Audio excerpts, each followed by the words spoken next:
Patok ngayon ang mga prutas na hugis bilog na nakaugalian ng ihanda sa mga hapagkainan tuwing medyanoche o sa pagsalubong ng bagong taon.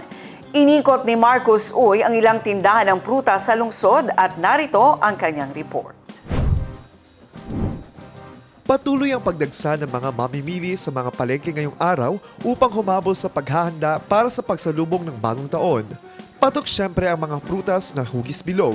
At sa halip na bumili ng mga prutas na nakaayos na sa basket, mas pinili ng marami ang pagbili ng paisa-isa. Mas praktikal umano ito, mas patok sa budget at ayon sa kanilang panlasa.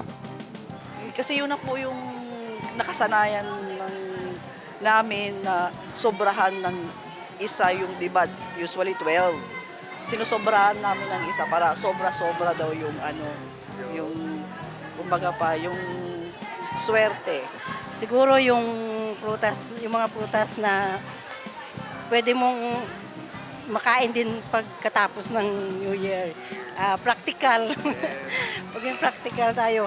At yung hindi naman kailangan bilihin, hindi na lang yung siguro mas maganda yung ikaw yung gagawa para talagang yung makakain mo yung mga gawa mo.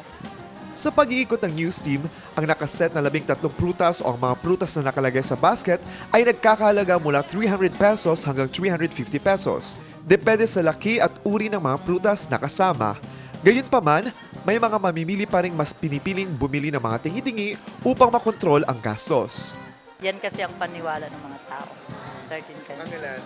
13 kinds talaga. 13 kinds. Mas mabinta last year po. Napakalayo ng diferensya. Samantala, ayon sa ilang matagal na nagbebenta ng prutas sa palengke, kabilang si Aling Solon, mas matumal umano ang bentahan ngayong taon kumpara sa mga nagdaang taon.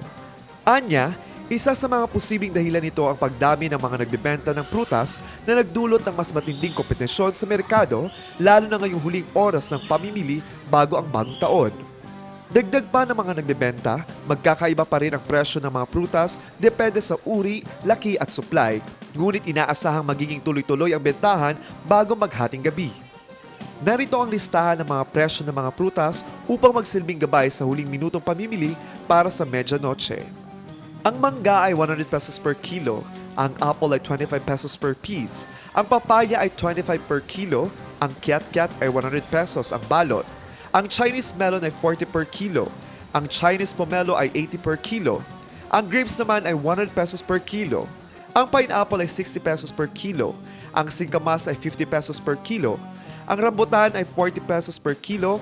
Ang watermelon naman ay 50 pesos per kilo. Ang bayabas ay 40 pesos per kilo. Ang pongkan naman ay nasa 10 pesos per piece.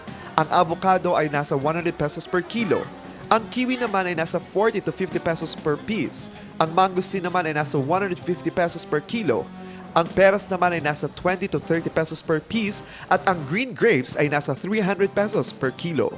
Sa kabila ng pagbabago ng paraan ng pamimili at mas maingat na pagbabantay sa gastos, nananatiling buhay ang tradisyon ng paghanda ng mga prutas na hugis bilog tuwing medyanoche.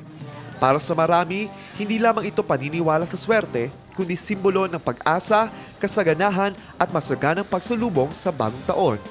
Sa praktikal na pamimili at tamang pagpili, posible pa rin maging masaya at makabuluhan ang salo-salo ng pamilya ngayong bagong taon. Patunay na kahit simple, basta't sama-sama, tunay pa rin masarap ang pagsalubong sa 2026. Marcus Uy, iMinds Philippines.